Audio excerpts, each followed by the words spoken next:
Hello friends, आप सभी का स्वागत है DKP एकेडमी में। मैं दीपक कुमार आप सभी का स्वागत करता हूं। आज के इस वीडियो में हम जो है पढ़ने वाले हैं ब्याज क्या होती है, ठीक है। और ब्याज से संबंधित जो सारे तथ्य हैं उन सबको हम पढ़ेंगे। ओके, तो चलिए स्टार्ट करते हैं। ब्याज, तो देखिए सबसे पहले समझते हैं कि ब्याज होता क्या है। ओके, तो देखिए ब्याज क्या होता है, किसी धन के उपयोग के बदले दिए गए या लिए गए अतिरिक्त धन को ब्याज कहते हैं। ओके, अब देखिए किसी धन से मतलब क्या है, किसी धन के उपयोग के बदले, जैसे कि आप जो है किसी आदमी से जो है कुछ पैसा उधार मांगते हो या बैंक जाकर के वहां से लोन लेते हो। लोन मतलब क्या, उधार। ओके, तो जो पैसे आप किसी आदमी से मांगते हो या बैंक में जाकर के जो उधारी मांगते हो, वो पैसा को क्या कहते हैं, उस पैसा को कहते हैं हम मूलधन। क्या कहते हैं, मूलधन, ठीक है। उसके बाद क्या होता है, आपको कुछ साल, जैसे आप उसको 1 साल के लिए या 2 साल के लिए, तो आपको क्या होता है, उस जो पैसा रहता है उसके बदले आपको कुछ एक्स्ट्रा पैसा जो है उसे देना रहता है, ठीक है। जैसे कि बैंक से अगर आप उधारी लोगे तो आपको क्या होता है, बैंक वाले को ना कुछ एक्स्ट्रा पैसा जो है देना पड़ता है। तो वो जो अतिरिक्त धन है, वो जो एक्स्ट्रा पैसा है, ओके, वही जो है आपका ब्याज कहलाता है, ठीक है। आइए समझ में, ब्याज क्या होता है, यानी कि बैंक से जो आप पैसा लिए हो वो क्या है, आपका मूलधन है। तो इस मूलधन के अतिरिक्त, मूलधन तो आपको जमा करना ही होगा। जैसे कि आपने अगर 10,000 रुपये बैंक से उधारी लिया है, कितना उधारी लिया, 10,000 रुपये जो है आपने बैंक से उधारी लिया है, और आपको इस 10,000 रुपये के अतिरिक्त कुछ और पैसा बैंक को देना पड़ रहा है, तो उस पैसा को जो है हम ब्याज कहेंगे। ओके, आया समझ में। तो ब्याज की गणना हम 2 प्रकार से करते हैं, पहला साधारण ब्याज से और दूसरा जो है चक्रवृद्धि ब्याज से। तो देखिए सबसे पहले समझते हैं कि ये साधारण ब्याज क्या होती है। ओके, तो देखिए साधारण ब्याज समझने से पहले हम जो है कुछ टर्म्स को और समझ लेते हैं।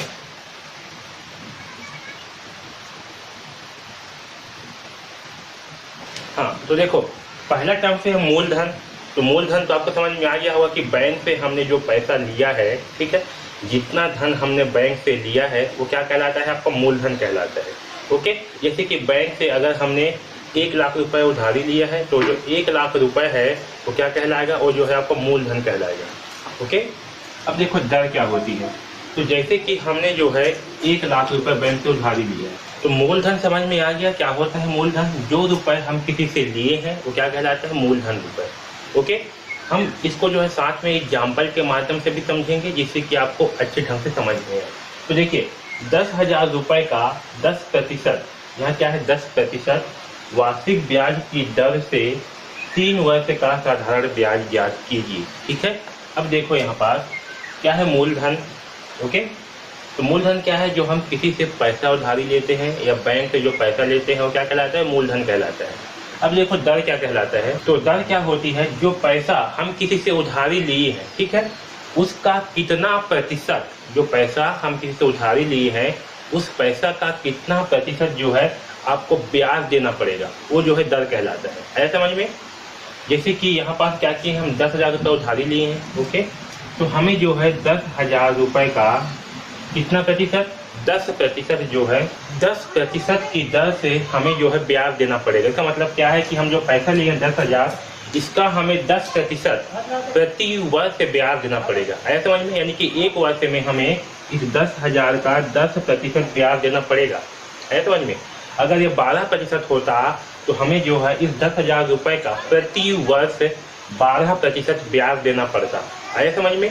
तो ये जो है आपका दर कहलाता है। तो दर का मतलब क्या है, जो पैसा हम मूलधन लिए हैं उस मूलधन का कितना प्रतिशत हमें प्रति वर्ष ब्याज देना पड़ेगा। ओके, कितना प्रतिशत, जैसे कि 10,000 का 10% कितना होगा, तो 10,000 का 10% होगा 1,000 रुपये। कितना होगा, 1,000 रुपये। यानी कि हमें प्रति वर्ष इस 10,000 रुपये का 1,000 रुपये जो है अतिरिक्त पैसा देना पड़ेगा, जिससे हम पैसा उधारी लिए। ओके, तो दर का मतलब आया समझ में अच्छे से। दर का मतलब क्या है कि जो मूलधन है उसका कितना प्रतिशत जो है हमें ब्याज के रूप में प्रति वर्ष उधारी देना पड़ेगा, ठीक है। ये जो है आपका दर कहलाता है। और समय मतलब क्या, समय मतलब ये है कि हम जो है कितने समय तक उसको जो है, कितने वर्ष तक जो है हम उसको ब्याज देंगे, ठीक है, ये जो है समय कहलाता है। आया समझ में। अब देखो साधारण ब्याज का मतलब क्या है ये समझो। तो देखो साधारण ब्याज का मतलब क्या है, साधारण ब्याज का मतलब होता है, जैसे कि हमारा क्या है 10,000 रुपये मूलधन, ठीक है, 10,000 रुपये क्या है हमारा मूलधन है, और इसमें हमें 10% की दर से, यानी कि 10% की दर से क्या करना है, उसको 3 वर्ष तक ब्याज देना है। मतलब 3 वर्ष लिए हम लोग, तो हम जो है 10% की दर से उसे 3 वर्ष तक ब्याज देंगे। ओके, और 3 वर्ष तक जो हम ब्याज देंगे तो उस व्यक्ति को जो है हम इस 10,000 मूलधन पर ही ब्याज देंगे। है समझ में? हम क्या करेंगे, उस व्यक्ति को इस 10,000 रुपए के मूलधन पर ही ब्याज देंगे। ठीक है, तो देखिए 10,000 का ब्याज कितना होगा 10% की दर से, तो 10,000 का ब्याज होगा 10% की दर से 1,000 रुपये। कितना? 1,000 रुपये।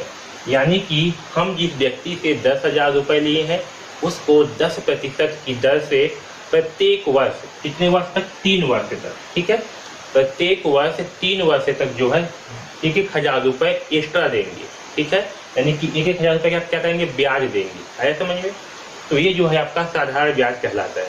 ठीक, साधारण ब्याज में क्या है, जो आपको मूलधन है ये आपका तीनों वर्ष के लिए 10,000 ही रहेगा। ठीक, आया समझ में? क्या रहेगा? तीनों वर्ष के लिए जो मूलधन है ये आपका 10,000 रुपये ही रहेगा।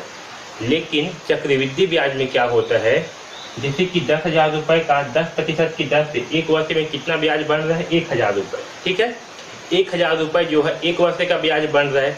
तो चक्रवृद्धि ब्याज में हम क्या करेंगे, ये जो 1,000 रुपये है इसे एक वर्ष के पश्चात ये जो मूलधन है इसमें जोड़ देंगे।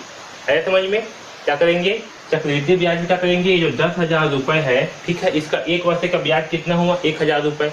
फिर जो दूसरा साल है उसके लिए क्या करेंगे, इस 10,000 रुपये में जो है 1,000 रुपये को जोड़ देंगे। ओके, तो हो जाएगा 11,000 रुपये।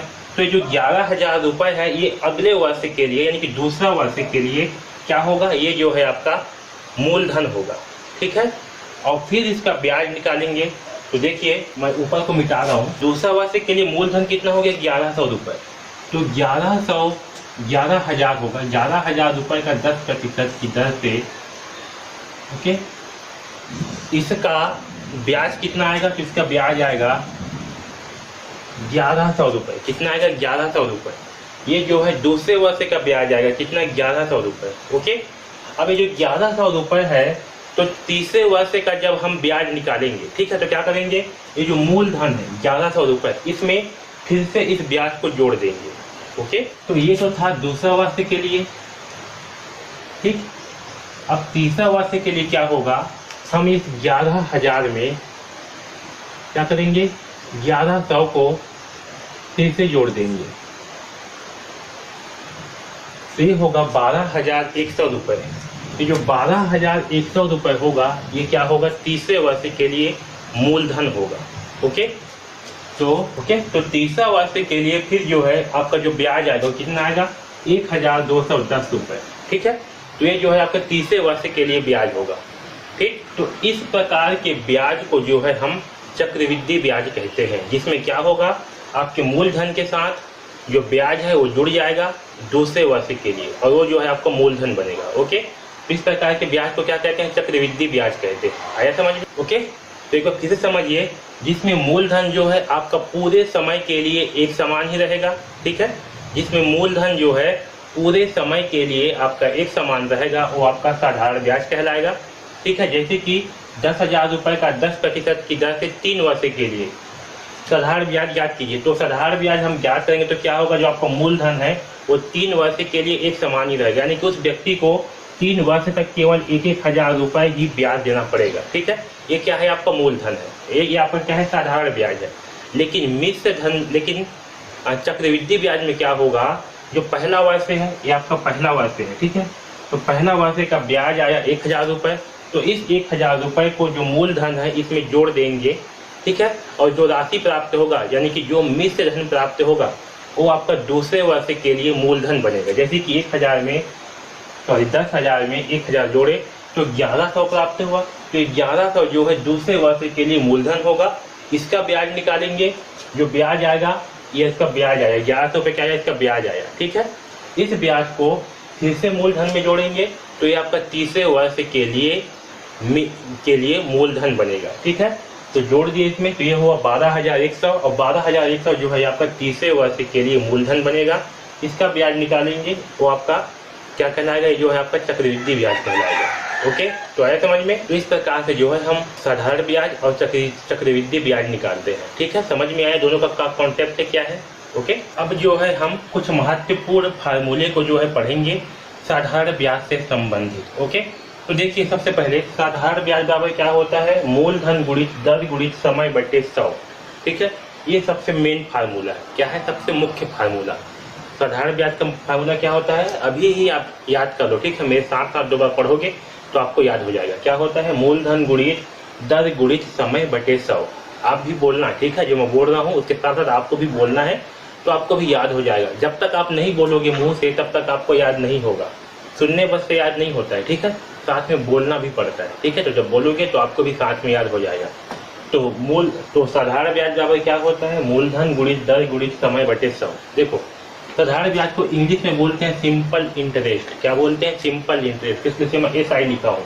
मूलधन को क्या बोलते हैं, प्रिंसिपल बोलते हैं। ठीक है, तो P लिखा हूँ।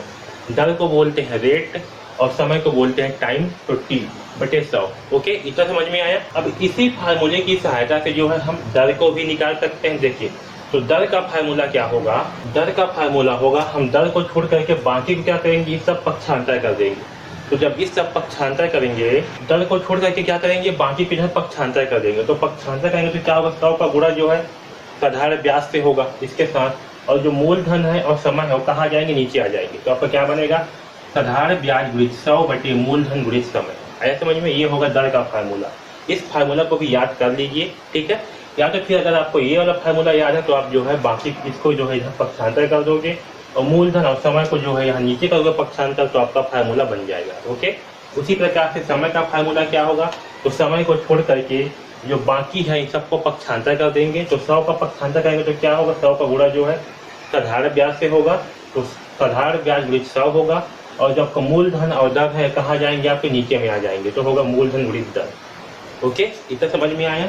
अब देखिए सबसे इंपॉर्टेंट, जब हमारे पास साधारण ब्याज दिया हो, ठीक है, तो मिश्र धन का फार्मूला क्या होगा, मूलधन प्लस ब्याज। ठीक है, जब हमारे पास मूलधन भी हो और ब्याज भी हो तो मिश्र धन का फार्मूला क्या होगा, मूलधन प्लस ब्याज। ओके, अब देखो इसी फार्मूला से ही ये जो मिश्र धन का फार्मूला है मूलधन प्लस ब्याज, इसी फार्मूला से जो है हम ब्याज भी निकाल सकते हैं। तो ब्याज निकालेंगे तो इसका फार्मूला क्या होगा, मिश्र धन माइनस मूलधन। ओके, और जब मूलधन निकालेंगे तो इसका फार्मूला क्या होगा, मिश्र धन माइनस ब्याज। ठीक है, यहीं से ही पक्षांतर करने के बाद जो है हमें ये दोनों फार्मूले प्राप्त हुए हैं। ओके, तो आपको बस ये मेन फार्मूला याद होना चाहिए, इससे जो है आप ये दोनों फार्मूले को बना सकते हो पक्षांतर करके। ओके, वैसे ही ये भी आपका मेन फार्मूला है, इस फार्मूले की सहायता से जो है आप बाकी दोनों फार्मूले को बना सकते हो। ओके, तो इन सारे फार्मूले को फिर भी से आपको याद करना है अच्छे ढंग से, तभी आगे जो अब हम प्रश्न को हल करेंगे तो आपसे बनेंगे, अन्यथा नहीं बनेगा। ओके,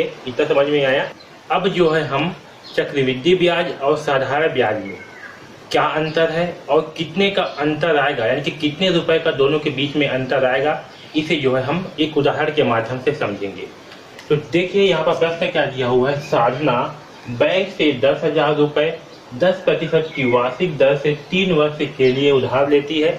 3 वर्ष के अंत में चक्रवृद्धि ब्याज व साधारण ब्याज ज्ञात करो। ठीक है, तो इस प्रश्न से जो है हमें समझ में आ जाएगा कि साधारण ब्याज में क्या होता है, चक्रवृद्धि ब्याज में क्या होता है, और कौन से ब्याज में जो है आपको कम पैसे जो है ब्याज के रूप में देना पड़ेगा, ये भी आपको जो है अच्छे ढंग से समझ में आ जाएगा। तो चलिए स्टार्ट करते हैं इसे हल करना। तो सबसे पहले हम जो है इस प्रश्न में देखते हैं कि इस प्रश्न में हमें क्या क्या दिया हुआ है। ओके, तो देखिए साधना बैंक से 10,000 रुपये 10% की वार्षिक दर से 3 वर्ष के लिए उधार लेती है। ठीक है, तो साधना जो है कितना रुपए उधार ले रही है, तो आपको क्या समझ में आ रहा है, साधना जो है 10,000 रुपये उधार ले रही है। ठीक है, तो ये जो रुपए है जो उधार ले रही है, ठीक है, आपको समझना पड़ेगा कि वो जो है कितना रुपए उधार ले रही है, कि कितना रुपए का हमें कुछ निकालना है। ठीक है, तो जहाँ पास भी ऐसे रुपए दिया रहेगा जिसमें उधार ले रही है तो क्या होगा, आपका मूलधन होगा। क्या होगा, मूलधन। जिसमें 10,000 रुपये क्या है, ये आपका मूलधन है। ठीक है, तो मूलधन क्या होगा, 10,000 रुपये, क्योंकि उतना रुपये क्या कर रही है, उधार ले रही है, ये हुआ मूलधन। ठीक है, अब देखो यहाँ पर 10% दिया, तो जहाँ पास भी किसी संख्या में ऐसे परसेंट दिया होगा, प्रतिशत दिया होगा, तो समझ जाना कि वो क्या है, वो जो है आपका दर है। क्या है, दर है। तो दर क्या होगा, 10%। ओके, और समय के साथ में आपको हमेशा वर्ष लिखाया रहेगा, माह लिखाया रहा होगा या कुछ भी हो लिखाया रहा होगा। जैसे कि 3 वर्ष लिखाया है तो जहाँ पास भी ऐसे वर्ष लिखाया रहेगा वो क्या है, आपका समय है। या अगर माह लिखाया है 6 माह, 12 माह, 18 माह, तो भी क्या होगा, आपका समय होगा। तो याद रखना, जहाँ पास वर्ष या माह लिखाया होगा क्या होगा, समय। तो वर्ष कितना दिया है, समय क्या है आपका 3 वर्ष। ओके, ये सब हम क्या के लिख लिए। हमें निकालना क्या है, 3 वर्ष के अंत में चक्रवृद्धि ब्याज व साधारण ब्याज निकालना है। ओके, तो सबसे पहले हम निकालते हैं चक्रवृद्धि ब्याज। क्या निकालेंगे, चक्रवृद्धि ब्याज। ठीक है, तो देखिए चक्रवृद्धि ब्याज में हम पहला वर्ष का लेंगे। क्या लेंगे, पहला वर्ष का चक्रवृद्धि ब्याज। ठीक है, मैं यहाँ पहला वर्ष कर रहा हूँ क्योंकि चक्रवृद्धि ब्याज हम एक एक वर्ष करके निकालेंगे। ठीक है, तो देखिए चक्रवृद्धि ब्याज में क्या होगा, जो पहला वर्ष होगा उसके लिए मूलधन क्या होगा, ये 10,000 रुपये होंगे। ठीक है, क्या होंगे, 10,000 रुपये। ठीक है, ये 10,000 रुपये क्या होंगे, पहला वर्ष के लिए मूलधन होंगे। तो देखिए पहला वर्ष के लिए ब्याज जब निकालेंगे चक्रवृद्धि ब्याज में तो मूलधन होगा 10,000 रुपये। ठीक है, तो ब्याज के लिए फार्मूला क्या होता है, मूलधन गुणित दर गुणित समय बटे 100। ठीक है, तो देखिए यहाँ पास 3 वर्ष दिया है, लेकिन चक्रवृद्धि ब्याज में हम क्या करते हैं, हमको एक एक वर्ष का जो है ब्याज निकालना पड़ेगा। ठीक है, तो हम जो है अभी चक्रवृद्धि ब्याज निकाल रहे हैं। ठीक है, इसलिए हम मूलधन क्या लेंगे, 10,000। ठीक, ये आपका 10,000 रहेगा। दर कितना है, दर जो है 10% रहेगा, लेकिन समय जो है इसे हम एक वर्ष लेंगे। ठीक है, क्योंकि हम अभी चक्रवृद्धि ब्याज निकाल रहे हैं तो समय क्या लेंगे, एक वर्ष लेंगे, क्योंकि हमें अलग अलग वर्ष का जो है अलग अलग ब्याज निकालना पड़ेगा चक्रवृद्धि ब्याज में। ठीक है, तो ये हुआ इस प्रकार से। ठीक है, बटे 100। ठीक, अब इसे हल करेंगे तो 2 जीरो से 2 जीरो कैंसिल कर देंगे तो क्या प्राप्त होगा, 100 गुणित 10 यानी कि 1,000 रुपये। ठीक है, तो ये जो 1,000 रुपये है ये क्या होगा, आपका पहला वर्ष के लिए ब्याज होगा। ठीक है, क्या होगा, ब्याज पहला वर्ष के लिए। ठीक, कितना होगा, 1,000 रुपये। ठीक है, ये जो 1,000 रुपये है इसे अब क्या करेंगे, जो मूलधन है उसमें जोड़ देंगे। तो इसका निकाल देते हैं मिश्र धन। क्या निकालेंगे, मिश्र धन। मिश्र धन बराबर क्या होता है, मूलधन प्लस ब्याज। क्या होता है, मूलधन प्लस ब्याज। ठीक, तो मूलधन कितना है, मूलधन है 10,000, ब्याज कितना है 1,000, यानी कि कुल हो जाएगा 11,000। ठीक है, तो मिश्र धन होगा 11,000 रुपये एक वर्ष के बाद में। ठीक है, कितने वर्ष के बाद में, एक वर्ष के बाद में कितना होगा, 11,000 रुपये। ठीक है, अब 11,000 रुपये जो है ये चक्रवृद्धि ब्याज के लिए। ठीक है, किसके लिए, चक्रवृद्धि ब्याज के लिए, ये जो है मूलधन का काम करेगा। ठीक है, तो दूसरा वर्ष का ब्याज, दूसरा वर्ष का चक्रवृद्धि ब्याज। ठीक है, तो क्या होगा, चक्रवृद्धि ब्याज पर मूलधन गुणित दर गुणित समय बटा 100। ठीक है, तो देखिए अब मूलधन क्या होगा, अब मूलधन होगा आपका 1,100 रुपये। कितना होगा, 1,100 रुपये। यहाँ लिखेंगे 1,100, तो 11,000 गुणित दर कितना होगा, दर और समय होगा 1 वर्ष। ठीक है, क्योंकि हम जो है चक्रवृद्धि ब्याज में प्रत्येक वर्ष के लिए निकालेंगे। ठीक है, ब्याज क्या करेंगे, हम प्रत्येक वर्ष के लिए निकालेंगे बटे 100। इसे हल करेंगे, 2 जीरो से 2 जीरो कैंसल, 110 गुणित 10 करने पर क्या प्राप्त होगा, 1100 प्राप्त होगा, 1,100। ऐसे समझ में, ये क्या है आपका दूसरे वर्ष का चक्रवृद्धि ब्याज। ठीक है, तो दूसरे वर्ष का जो मिश्र धन होगा वो कितना आएगा, 12,100 रुपये। ठीक है, ये जो है आपका दूसरे वर्ष का मिश्र धन। मिश्र धन का फार्मूला क्या होता है, मूलधन प्लस ब्याज, यानी कि मूलधन क्या था 11,000 रुपये और ब्याज कितना था 1,100 रुपये। तो दोनों को जोड़ देंगे तो होगा 12,100 रुपये, जो कि क्या होगा दूसरे वर्ष के लिए, जो कि होगा दूसरे वर्ष के लिए क्या, मिश्र धन। ठीक है, और ये जो दूसरे वर्ष का मिश्र धन है ये आपका तीसरे वर्ष के लिए मूलधन होगा। क्या होगा, तीसरे वर्ष के लिए मूलधन। ठीक है, तो मैं डायरेक्ट यहाँ पास फार्मूले पे ही मान रख रहा हूँ। क्या होता है, मूलधन गुणित दर गुणित समय बटे 100। ठीक है, तो मूलधन क्या होगा आपका अब 12,100। ठीक है, दर कितना होगा, दर जो है आपका 10% और समय क्या होगा 1। ठीक है, बटे 100, 2 जीरो काट देंगे, 121 बटेगा, 121 गुणित 10 करने पर क्या आएगा, 1,210। ठीक है, ये जो है तीसरे वर्ष का क्या होगा, चक्रवृद्धि ब्याज होगा। ठीक है, तो देखिए तीनों वर्ष का कुल चक्रवृद्धि ब्याज कितना होगा, तो कुल चक्रवृद्धि ब्याज मतलब क्या, हम तीनों वर्ष के जो चक्रवृद्धि ब्याज है उसे जो है जोड़ेंगे। तो देखिए पहले वर्ष का चक्रवृद्धि ब्याज कितना था? 1000 रुपये। कितना था? 1000 रुपये। ठीक है, यह है पहले वर्ष का, यहाँ होगा 1000 रुपये प्लस दूसरे वर्ष का चक्रवृद्धि ब्याज कितना था? तो दूसरे वर्ष का चक्रवृद्धि ब्याज था 1100 रुपये, तो यहाँ होगा 1100 रुपये। और तीसरे वर्ष का चक्रवृद्धि ब्याज कितना था? तो 1210 रुपये। ठीक, इसे जब आपस में जोड़ेंगे तो क्या होगा?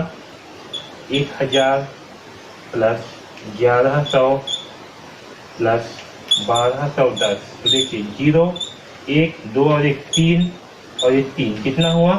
3310 रुपये। तो क्या होगा? 3310 रुपये जो है ये आपका 3 वर्ष का चक्रवृद्धि ब्याज होगा।